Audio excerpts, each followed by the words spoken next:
Senator from Kentucky. I rise today to oppose unauthorized, undeclared, and unconstitutional war. What we have today is basically unlimited war anywhere, anytime, any place upon the globe. My amendment would sunset in 6 months the 2001 and 2002 use of authorization of force. What does that mean?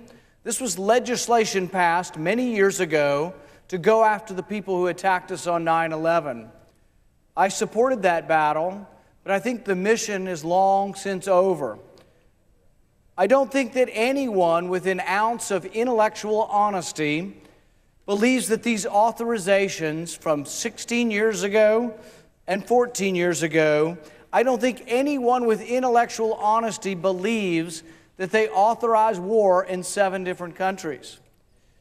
Not only is it the lives that we are losing, the American soldiers, the brave young men and women who were sent to distant lands and asked to give their life for their country without the Senate taking the time to authorize the war, I think that is terribly unjust and should end. There are some who argue that we don't even need to vote at all. Some of the presidents, Republican and Democrat, have said they have Article 2. This is the second article of the Constitution. They say by the Constitution they can do what they want, when they want, where they want, and that Congress never has to approve their authorization, never has to give authority to go to war. These advocates of perpetual war argue that these powers are implicit and that no one can stop a president that wants to go to war. This is diametrically opposite of what our founding fathers thought. Madison, in particular, disagrees. Madison wrote that the executive branch is the branch most prone to go to war. Therefore, the Constitution, with studied care, vested that power in the Congress. You see, our founding fathers saw the history of Europe as the perpetual history of war. Brothers fighting brothers, kings of 2 different countries who were cousins, brothers, uncles, fathers, sons. The history of Europe was perpetual war. When we broke away, we said, we are going to have some checks and balances in place. We are going to make it difficult to go to war. We are going to vest that power in the Congress. But somewhere along the way, we lost our way, and we now commit ourselves to war, or one man or one woman commits us to war without any vote by Congress. This is not what our founding fathers intended. Former President Obama, when he was a candidate, wrote that no president should unilaterally go to war unless we were under imminent attack. That is the understanding of the Constitution that most originalists take. And yet, once President Obama was in the White House, he bombed 7 different countries. He expanded the use of executive power. He expanded the war-making power of the presidency, even all along saying, well, he was for a narrow interpretation. Candidate Trump said that the war in Afghanistan had lost its purpose, that it was a disaster and should end. He said this on maybe 15 different occasions. And yet now that he is in the White House, the generals have said, we must fight on, we must continue to fight. If we leave, the Taliban will take over. My question is, when will the Afghans stand up and fight? We've spent $1 trillion helping them. We've spent billions of dollars trying to convince them not to grow the poppy that becomes the opium that addicts the world. And yet last year, Afghanistan had the biggest crop of poppy they've ever had in recent history. The people who run Afghanistan that we put into the government, the Karzai family, full of drug dealers, crooks, and thieves. You wonder why they're not popular in their own country. But my question is, where'd the $1 trillion go? How come they can't defend themselves? How come we have to fight their wars for them? But the one thing is for certain, the war was not authorized by you, the people, and the war was not authorized by us, the Congress, and therefore the war is unconstitutional. The war is unauthorized. You say, well, do we ever get it right? Do we ever vote to authorize war? Well, yes, we have. When we went to war in Afghanistan the first time, and I would have voted yes, there was a vote, and overwhelmingly we voted to go in. Some have argued, well, 6 months, is that enough time for Congress to do anything? Can they get anything done in 6 months? Well, when we were attacked in Pearl Harbor, you know how long it took us to declare war? 24 hours. When we were attacked on 9/11, how long did it take us to authorize the military force to go in? 3 days. And people say, well, Congress will never get it done. Maybe it's because we're divided, we haven't been attacked, we have no clear purpose in Afghanistan, and there is no clear route to victory. Realize that President Obama in 2011 put 100,000 troops into Afghanistan. Sure, he pushed the Taliban back. Where did they go? To our ally Pakistan, who has gotten billions and billions of dollars of American welfare, and as we sit here, is destined to get another $500,000 in your money in American welfare over the next month.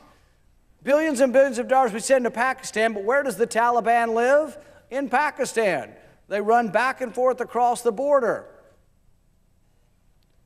So we have to ask the question, what is our purpose? Are we nation building? You know, we spend hundreds of billions of dollars building their roads, building their bridges, building their schools. They bomb them, we bomb them, somebody bombs them, then we rebuild them again. We've got $150 billion worth of damage in Texas. You know how we should pay for it? Let's quit sending welfare to foreign countries. Let's look at our country first, rebuild the problems we've got here, rebuild our roads, our bridges, our schools, and not borrow it, not add to a $20 trillion debt. Take the money we're sending in welfare to foreign countries and let's rebuild our own.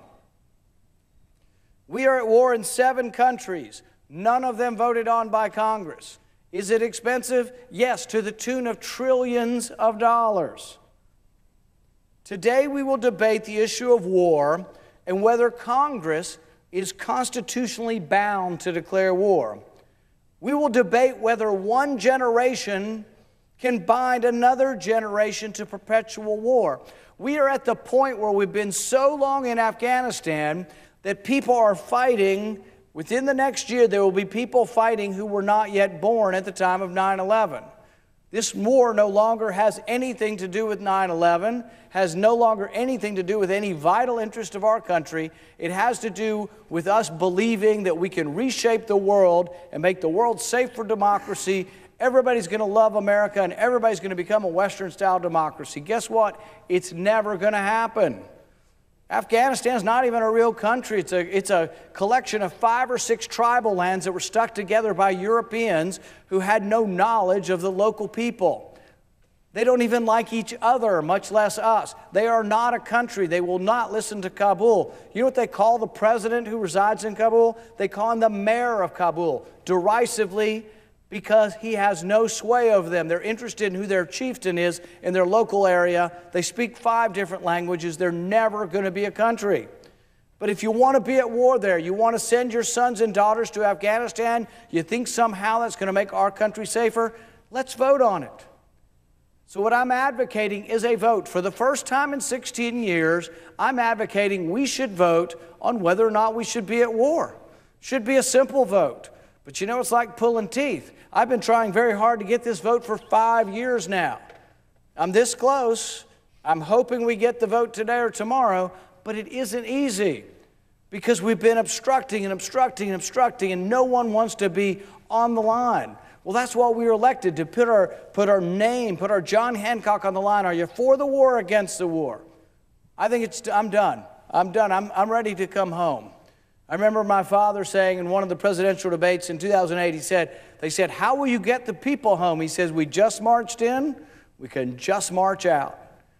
There is no more meaning or purpose in Afghanistan. We had 100,000 troops there in 2011. All of the Taliban scurried into Pakistan, and as soon as the troops diminished, they came back. And some people take from that lesson, they say, well, we need 200,000, or we need 500,000 troops, or we need to stay there forever and police every corner for them. I take it to mean that the government themselves over there do not have the popular support of the people. Stand up and fight for your country.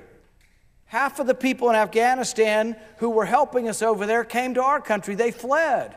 Same with Iraq. All the good people in Iraq, our translators, the pro-Western people, they came to our country. Now, I understand wanting to come to a good place, but it'd be like the people who signed the Declaration of Independence after they fought the war and America won, going back to England and saying, oh, it's dangerous in the new country.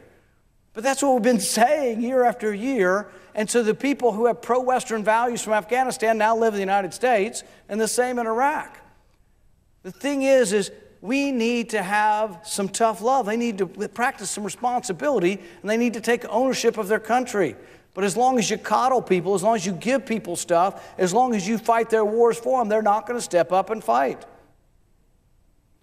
We are going to debate whether Afghanistan is a winnable war. We will also debate whether war in Yemen is in our national interest. Most of America doesn't know we're at war in Yemen. Most of America doesn't know where Yemen is. And we need to know why we're there and whether it's of any value to the United States. We will debate whether our support for Saudi Arabia is exacerbating starvation and the plague of cholera in Yemen. We will debate whether it is in our national interest to topple the government of Syria. 2 million Christians live in Syria. Guess what? We may not understand it, but most of those Christians support Assad. On the side of the war that we've been funding and arming with the radical Islamists from Saudi Arabia and with the radical Islamists from Qatar are the people who hate the Christians. We're fighting on the side of the people who hate the Christians in Syria. Does that make Assad a good guy? No. But the thing is, maybe there's sometimes no good person in a war, no good side to a war. For 5 years, I've been fighting to have a vote on whether or not we should be at war and where. I think there is no greater responsibility for a legislator than to vote on when we go to war. I tell the young soldiers that I meet that it is my responsibility to discuss, debate, and think seriously about whether we send them to war. And one of the things that's most mistaken by politicians, even some who are well-intended, they think every soldier in America is jumping up and down to go to their 8th tour in Afghanistan. Go out and meet the soldiers. They are not allowed to be politically active. They are not a political force on Washington. But I guarantee if you were to ask our soldiers, are you ready to go back for your 8th tour of Afghanistan? Do you see purpose in Afghanistan? They've lost sight of what that purpose is. I met a Navy SEAL about a year ago. He'd been in for 19 years, tough guy, they all are. And he said to me this, he said, you know what? We can defeat any enemy, we can kill any enemy, we can succeed at almost any mission you give us, but the mistake is when you, Congress or a president, the mistake is when you tell us to go somewhere and plant the flag and create a country. We're just not very good at nation building. We have the world's most elite military. We can defend our country. We can defend without question against all invaders. And yet, we are not very good at making countries out of places that aren't. And what we should think about is we have a $20 trillion debt. We borrow $1 million a minute. Even if you thought it was a good idea to try to create a country in Iraq or create a country in Afghanistan or create some sort of paradise in Yemen or Somalia, or Nigeria, or Libya, or any of the places we are, even if you thought some paradise was a great thing, we have no money to do it. We are destroying our country from within. We are eating out the substance of the very greatness of America by borrowing $1 million a minute. We are flat broke, and we can't afford to be everybody's Uncle Sam. We can't afford to be everybody's Uncle Patsy. We can't afford to keep exporting our money and our jobs to the rest of the world. We need to look at our country and say, it's time we did things for our country, for our people, and it's time we quit borrowing $1 million a minute. The question is, will the senators, will those who gather to vote, will they stand for the rule of law? Will the senators stand for congressional authority for war? Will they stand for what the Constitution clearly says in Article 1, Section 8, that Congress shall declare war, not the president? Congress shall declare war. Or will the senators idly sit by and let the wars continue, unabated and unauthorized. Some will argue that sunsetting the old authorizations is too soon, too dramatic. Really? 6 months and 16 years later, we haven't decided whether we should be at war or where we should be, and we can't decide in 6 months? Took us 24 hours to decide in Pearl Harbor. Took us 3 days to decide in 9/11. I think 6 months is more than enough time. Will Congress do their job unless they are forced to? All history says no. Why does Congress have 11% approval rating from the people? Because they're not doing their job. How do we force Congress to do their job? Give them deadlines. How can we get a deadline? Let's pass this. Let's let the authorizations expire. Let's have a full-throated, deep, and heartfelt debate over whether we should be at war and where. Should we be at war in Afghanistan? Is there a winnable and foreseeable winnable future there? Should we be at war in Iraq, Syria, Yemen, Libya? Today's vote can be seen as a proxy vote for the Constitution. Today's vote is not really a vote for or against any particular war. Today's vote is simply a vote on whether we will obey the Constitution. Today's vote is a vote on whether Congress will step up and do its job. 16 and a half years is more than enough time to determine whether the war in Afghanistan or Yemen or Libya or Somalia, whether any of these wars has purpose or real meaning for our national security. Often it is said very glibly that, well, yes, it's in our national security interest. Realize that when people tell you that, they're giving you a conclusion. That's the beginning of the debate. We could debate for hours and hours, and hopefully we'll have some of that debate, but we have to debate what is in our vital national interest. Just to say it is so doesn't make it so. Does anybody in America think that the war in Yemen is in our vital interest? Most people don't know where Yemen is, much think it's in our vital interest. Guess what? The war in Yemen may actually be opposed to our vital national interest. It may be making it worse. The war in Libya certainly did. President Obama, when he chose to act illegally and intervene in Libya, made the world less safe. Wasn't his intention. I'll grant him his motives were to make it more safe, but he made the world less safe. Why? Because when Gaddafi was toppled, you got chaos. You've got two competing governments in Libya, and you have chaos. If you want to set up a terrorist camp, if you're ready to go find a good place in the world, Libya is one of the prime places to go now because the government's gone and it's chaos.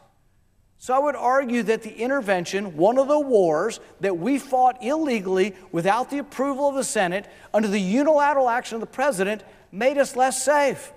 That's why we're supposed to debate before we go to war. We are less safe because of the Libyan war. How about the Syrian war? Christians on one side, us on the other side. That's the first problem I have. The people on the side of the war that we supported are the radical Islamists. ISIS was on the side we were supporting. In fact, one of the most famous, if not the most famous and important leaked email from Hillary Clinton, from WikiLeaks, was when Hillary Clinton sends an email to John Podesta and she says to him, we need to exert some influence on Saudi Arabia and Qatar because they are giving financial and strategic assistance to ISIS. Realize that. The people we're selling weapons to in Saudi Arabia and Qatar, they get all their weapons from us. They're getting those weapons from us. Guess who they give them to? ISIS. They were on the same side as ISIS. And let's say even you don't believe that. You say, I really don't believe that. Certainly they wouldn't have done that, and we wouldn't support the bad people. Let's say we just supported the so-called moderates. They're still fighting against the guy that's protecting the Christians. What was the net effect of the Syrian civil war? Before we got involved, Assad was winning.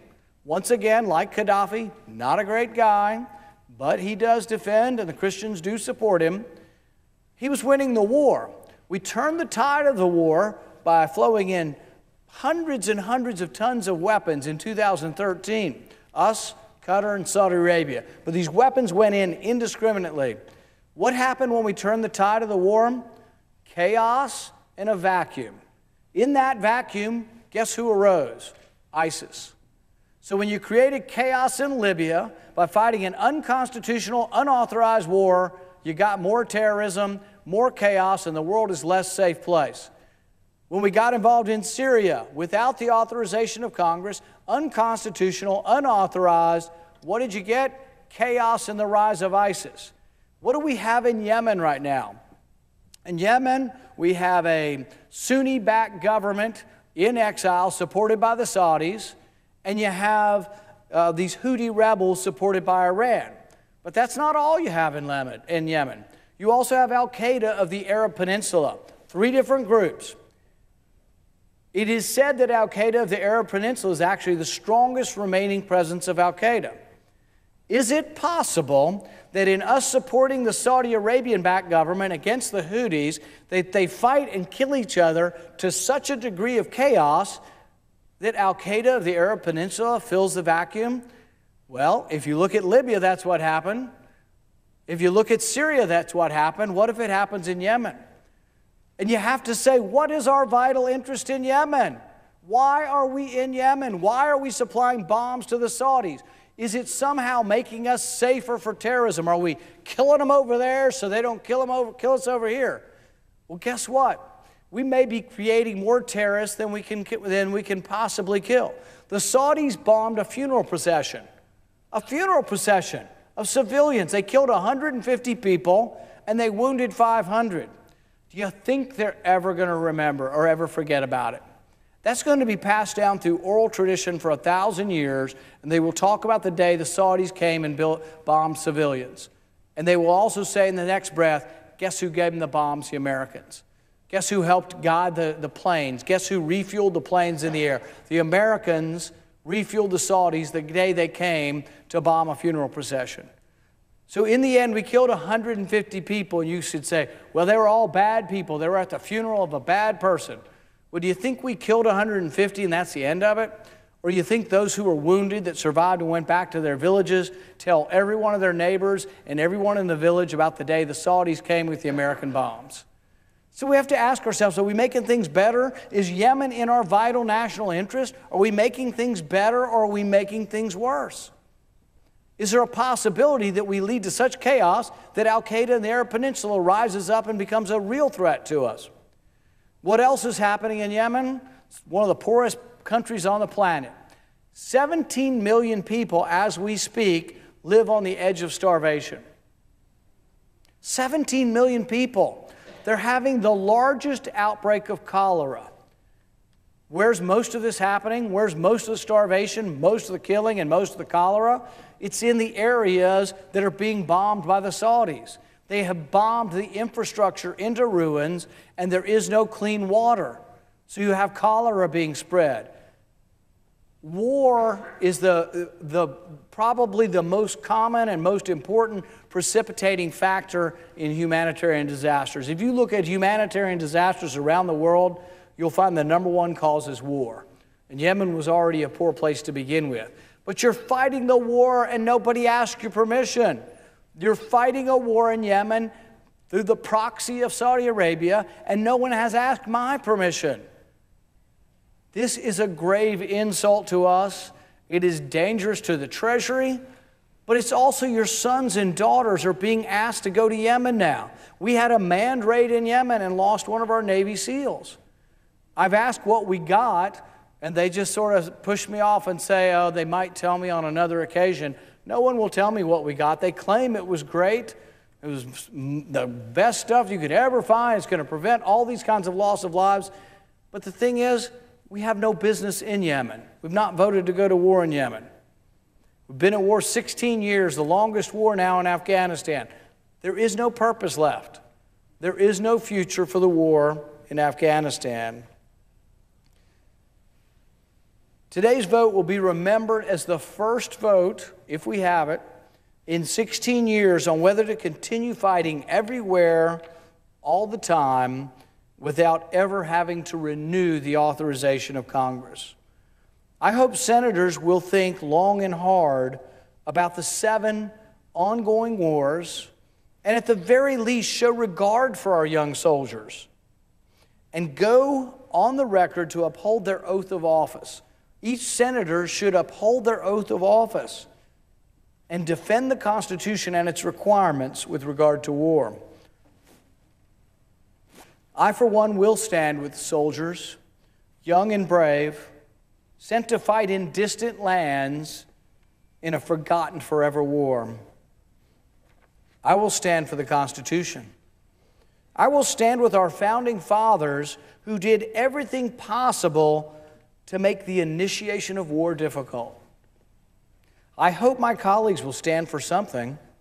I hope my colleagues will finally vote to do their constitutional duty and oversee and/or discontinue the many wars we are in. But even if my colleagues say war, war, that's the answer everywhere all the time, by golly, come down here and put your name on it. If you think we should be at war in Afghanistan, vote for it. If you think we should be at war in Yemen, come down to the floor and vote for it. What does everybody do? Pass the buck. Let the president do it. Let the president take the blame if things don't go so well. We should vote. So on my amendment, you'll probably see the majority will say, we don't want any responsibility. Let the president take care of that. My vote isn't actually directly on any of the wars, although I do oppose most of the wars we're involved in. My vote is on whether or not we should vote on whether we should be at war. So for those who oppose my vote, they oppose the Constitution. They oppose obeying the Constitution, which says we are supposed to vote. They're going to say, no, I refuse to vote on any of these wars. All my amendment does is it sunsets an authorization that really doesn't apply to anything we're doing at the moment and says in 6 months' time, you have to come up with an authority to go to war. I hope my colleagues will stand for something. I hope they will finally vote to do their constitutional duty. It is the least we can do to honor the service of our brave young soldiers. Thank you, Mr. President, and I reserve the remainder of my time.